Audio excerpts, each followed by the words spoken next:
भारतीय आबी जारियत से रावी, चिनाब और सतलुज बिफर गए। ऊंचे दर्जे के सैलाब ने 1.5 लाख अफराद को बेघर कर दिया। लाहौर, कसूर, सियालकोट, फैसलाबाद, नारोवाल और रोकाड़ा में फौज तलब, यहाँ तक के अमले की छुट्टियां मनसूख। भावलनगर के देहात भी जेरे आम।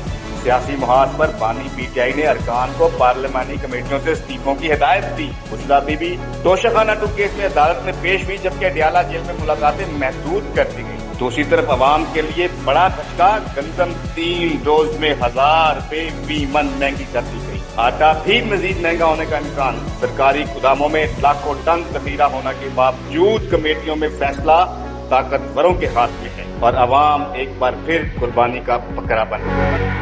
अस्सलाम वालेकुम व्यूअर्स, आप देख रहे हैं खबरें डिजिटल रिपोर्टर्स कार्नर में हूं सुहैब भट्ट। भारत की आबी जहरियत से रावी, सतलुज बिफर गए हैं। उनके बिफरने से जो नशेबी इलाके हैं, जो करीबी इलाके हैं, देहात हैं, वो जेरे आब आ गए हैं। 1.5 लाख से ज्यादा अफराद जो है नकल मकानी करने पे मजबूर हो गए। जो मुतासरा इलाके हैं वहाँ पे फौज भी तलब कर ली गई। इसमें लाहौर, सियालकोट, उकाड़ा नजदीकी इलाकों में फौज तलब कर ली गई और जो सरकारी अमला है उनकी छुट्टियां भी मनसूख कर दी गई। ये तो है आबी जहरियत जो इंडिया की वजह से जो पाकिस्तान मुतासर हो रहा है उसकी बात। दूसरी तरफ हम बात करें सियासी मुआज की, तो बानी पीटीआई ने पार्लिमानी कमेटियां हैं उनको तहलील कर दिया है। तीसरी बात अगर हम करें तो गवर्नमेंट ने अवाम पे एक और अटैक किया जिसमें 300 रुपए फी मन जो है कीमत गंदम की फिर इंक्रीज कर दी है। हमारे साथ सीनियर सहाफी ज़िया बलोच साहब मौजूद हैं। इनसे हम जानने की कोशिश करते हैं कि ये जो मौजूदा सूरत बनी हुई है बड़ी कश्मकश में है, अवाम उसका जो है मुतासरा तो है ही है, फेस भी कर रही है, वो किस तरह इसमें से निकल सकती है। अस्सलाम वालेकुम भट्ट साहब, बड़ा अच्छा इंट्रो दिया आपने। पहली बात तो ये रोटी से शुरू कर लेते हैं। ये हम गुज़श्ता 1 हफ्ते से ये तीसरा प्रोग्राम कर रहे हैं जिसमें हम बता रहे हैं कि आटा आवाम की पहुंच से दूर होता जा रहा है। बुनियादी जरूरत। आज से 1 हफ्ता पहले गंदम 2200 रुपए मन थी, 600 रुपए इजाफा किया, 2800 रुपए हो गई। 3 दिन बाद 300 रुपए और इजाफा किया, 3100 रुपए मन हो गई और आज 100 रुपए और बढ़कर 3200 रुपए मन। यानी 8 दिनों में ये 2200 से 3200 रुपए मन हो गई। पूरी दुनिया में कहीं भी ऐसा नहीं होता। 1/3 कीमत बढ़ा दी जाए, मतलब 2200 से सीधा 3200 रुपए। ये पूरी दुनिया में कहीं जहां जंगल होना वहां भी ऐसा नहीं होता। यहाँ तो फिर भी हुकूमतें हैं, नाम नेहाद हुकूमत है। ऐसा यहाँ क्यों हो रहा है कि सिर्फ नाम की हुकूमत है? हमारे यहाँ जो हुकूमतें कायम है या तो वो अखबारात में, इश्तिहारात में, अमली तौर पर उनका कोई वजूद नहीं है। सोने पर सुहागा ये हो गया है कि बानी पीटीआई ने इनको पूरा खुल के खेलने का मौका दे दिया है। उसका हुस्न असेंबली का क्या हुस्न होगा जिसमें ओपोजिशन अब आगे देखें। बात यह है कि जब कानून पर अमल दरामद ही नहीं हो रहा तो उस कानून में बैठने का क्या फायदा? बात तो ये है, इन्होंने क्या किया? ये आप 1 लाख वोट से जीत कर आए, 1 लाख वोट लेकर नहीं। आपके जनाब 1.5 लाख वोट हैं, दूसरे के 45,000 हैं। आप 1 लाख से ज्यादा वोटों से जीत कर आए हैं और आपको नाम नेहाद किसी जनाब जुर्म में सजा दी जाए। आप कभी फैसलाबाद गए नहीं आज तक।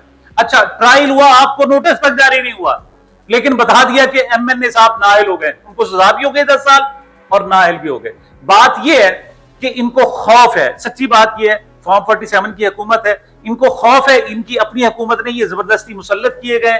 इन्हें पता है कि किसी वक्त भी कुर्सी खींची जा सकती है। उस कुर्सी को बचाने के लिए ये सबको नाअहल कर रहे हैं और इमरान खान ने अब ये आखिरी जरब लगाई। एक और मैं आपको बता दूं बात, ये फिलहाल जनाब पीटीआई ने कायमा कमेटी जो है वहां से मुस्ताफी हुए हैं और दूसरी बात जो जुडिशल कमीशन है वहां से भी जो 2 पीटीआई के लोग थे वो भी खत्म। लिहाजा अदलिया की साख भी खत्म, आपकी जनाब इस जुडिशरी जो पार्लिमानी है उसकी साख भी खत्म। नहीं, उसे कहते हैं जनाब के सुंजियां हुई गलियां ते विच रांझा यार फिरे। पहले भी आप किसी को बर्दाश्त नहीं करते थे, उन्होंने आपके लिए मैदान खुला छोड़ दिया।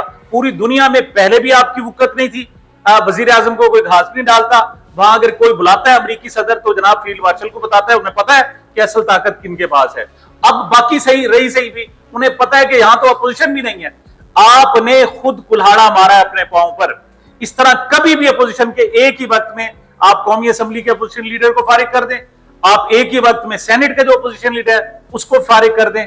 और आखिरी बात इस पॉइंट ऑफ व्यू से मैं और बताना चाहूंगा, गुज़श्ता जनाब चंद महीने से बड़ा शोर है जनाब, इमरान खान अकेला हो गया जनाब, उसके जो एमपीएज एमएनएज हैं उसकी बात मानने के लिए तैयार नहीं है। सियासी कमेटी को और फैसले कर रही है, पीटीआई की पार्लिमानी कमेटी को और फैसले कर रही है।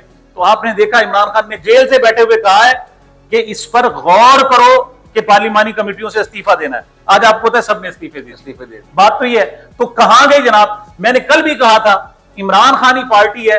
आप इमरान खान साहब से जब बात नहीं करेंगे उस वक्त तक आपकी हुकूमत भी नहीं चल सकती, उस वक्त तक एक तरफ हम कुदरती आफात से जो है उसका सामना कर रहे हैं, हम फौज भी बीच में शामिल जो है मदद के लिए है, सरकारी अमला भी कर रहा है, हम उसको देखें या हमने सियासी माहौल यहाँ पे निजाम लिए चल रहा है? क्या वजह बन रही है? सैलाब तो अब है, गंदम के अगर कोई फसलें जो है तो अब भी कर रही हैं, हमने एडवांस ही क्यों महंगी कर दी है? हाँ, बट सब अगले साल कहते, 6 महीने बाद कहते। इस वक्त हुकूमती लोग सारे ढोल बजाने शुरू हो गए, ओ जी ये क्या ऊपर से सैलाब आया हुआ है, इधर से जनाब ये हुकूमत को गैर मुस्तहकम कर रहे हैं, ये सैलाब आया हुआ है, ये असेंबलियां क्यों छोड़ रहे हैं, ये पार्लिमानी कमेटियों को क्यों छोड़ रहे हैं? बात ये कि क्यों छोड़ रहे हैं, सवाल तो ये पैदा होता है। आपने पंगा क्यों लिया? 17 सीटें टोटल थी आपकी, आपने 2/3 अक्सरियत पे ले गए, चंद बचे कुचे लोग थे वो भी आराम से बैठे हुए थे। अच्छा, वो पीटीआई के लोग भी इंजॉय कर रहे थे, उनके पास भी जनाब जो पार्लिमानी सेक्रेटरी होता है या पार्लिमानी कमेटी जो मेंबर होता है उसको अलग दफ्तर मिल जाता है, अलग गाड़ी मिल जाती है, उसकी शोशा टोर शोर बन जाती है, लिहाजा हम टोर शोर इंजॉय कर रहे थे। तो चल रहा था सिलसिला, पूरी दुनिया में ऐसे होता है। आप किसी वजीर आजम को जब हटाते हैं, चाहे वो क्रिमिनल बेसिस पर भी हो, यूसुफ रजा गिलानी को हटाया गया था, अच्छा तो फिर आपने शोर मचाया था, ये क्या जी? ये अदलिया की तरफ से हमारे पार्लिमानी निजाम पर हमला है। बड़ा मुश्किल अब जब स्लोगन भी चला था, मुझे क्यों निकाला, मुझे क्यों निकाला, अच्छा, या नवाज शरीफ साहब को निकाला, तो उस वक्त भी आपने बहुत शोर मचाया था कि हम तो वोट लेकर आते हैं, अदालतें में क्यों निकाल देती हैं। तो एक बात याद रखें, जो पोजीशन जो स्टेटस प्राइम मिनिस्टर का होता है वही अपोजिशन लीडर का होता है, आप याद रखिएगा पूरी दुनिया में। तो जब जिस तरह आप प्राइम मिनिस्टर को निकालते हैं शोर मचता है, तो अब तो अपोजिशन लीडर को आपने फारिग कर दिया, इस पर कोई शोर नहीं है। बात यह कि आपने थोड़ी बहुत जमहूरियत अगर यहां रहने देनी, जमहूरियत का हुस्न खत्म हो गया, खत्म हो गया, यहां आपका थोड़ी बहुत कोई क्रेडिबिलिटी थी। अब अगर अगला मरला क्या होगा पीटीआई का, वो असेंबलियां भी छोड़ देंगे और आप चाह रहे हैं कि फिर जनाब राना सनाउल्लाह के आप दामाद को ले आएंगे, फलां को ले आएंगे, जनाब हमजा शहबाज साहब रुके हुए उनको ले आएंगे, मतलब सीटें खाली होंगी, वहां अपने बंदे आप भर्ती कर, इसे भर्ती कहते, इसे इलेक्शन नहीं कहते, इसे कहते हैं भर्ती करना। मतलब अपने चाचे भतीजे भांजे जनाब जो रहते हैं उनको भर्ती करके आप असेंबली में ले आएंगे। इस असेंबली की कोई बुक्कत नहीं होगी। पाकिस्तान बड़ा प्रीशियस है, पाकिस्तान के लिए लाखों लोगों ने कुर्बानियां दी हैं, उसको इस हद तक बर्बाद ना करें। और जो रियल मसाइल हैं वो सैलाब आपके जनाब जाने ले रहा है। ये एक सख्त तरीन आपने बात की, लाहौर वाले कल से रात को सोए नहीं है, वजह कि जनाब वो रावी का खतरा। अब ऐलान क्यों हो रहे हैं ये भी जरा गौर करें। 34 साल बाद जो पानी आया ना, ये 34 साल में सबसे ज्यादा पानी है जो लाहौर में आया है। अच्छा, लाहौर में क्या था आपको पता है? जब इमरान खान की हुकूमत खत्म की थी तो 2 मिनिस्टर्स थे, आपको पता है, उनके लिए कहा गया था कि उनकी हाउसिंग सोसाइटियों के लिए आप जगह दें। इमरान खान ने इनकार कर दिया था। वो लोग जनाब लोटे बने, आप मुस्लिम लीग नून और दूसरी तरफ उनके साथ अलायंस किया, आपने उनको जनाब वो सोसाइटियों के लिए जगह दे दी। और वो सोसाइटियों के लिए जगह पता कहां है? वो रावी का बेट है, वहां पानी की गुजरगाह है, अरबों रुपए की बेच दी सर, पानी की गुजरगाह है, वहां लोगों ने करोड़ों रुपए के मकान बनाए हुए, करोड़ों का तो एक घर है, एक घर, मतलब टोटल, बाकी दुरुस्त बात, खरबों रुपए के। और आपने जनाब जाकर उनको पानी में, दरिया के अंदर जनाब जमीनें अलाट कर दी। ये जुल्म क्या किया? अब पहले तो हम सुनते थे ना कि बोनेर में, शांगला में, समात में, अब लाहौर में फ्लश फ्लडिंग होगी, लाहौर में, याद रखिएगा। फिर कहेंगे जनाब ये हमारे साथ क्या हुआ? खेल गए थे वो बॉर्डर के पास मंडी बनाने के चक्कर में जमीनें सस्ती करने की, अब ये भी खेल गए। आपने अहले लाहौर देखें, जिनको आपने प्लॉट दिए, एक सरकारी मुलाजिम है, वो रिटायर हुआ है, उसको जनाब करोड़ 2 करोड़ रुपए मिले, उसने आके घर मिले, उसकी तो आपने पूरी जमा पूंजी तबाह कर दी। बात तो ये, आप किसने इजाजत दी वहां पर? इसकी कौन इंक्वायरी करेगा? वजीर आजम इजाजत देने वाले, मिनिस्टर लेने वाले, बताएं कौन करेगा? कोई नहीं कर सकता, कोई भी नहीं करेगा। कल वही बात होगी कि चीनी के जो मेज के दोनों तरफ जो बैठे हुए रेट तय करने वाले आवाम का नहीं सोचना, एक ताजर है, एक हुक्मरान है, फ्लोर मिल का मालिक है। बात तो ये है, कौन? और वही हुक्मरान है।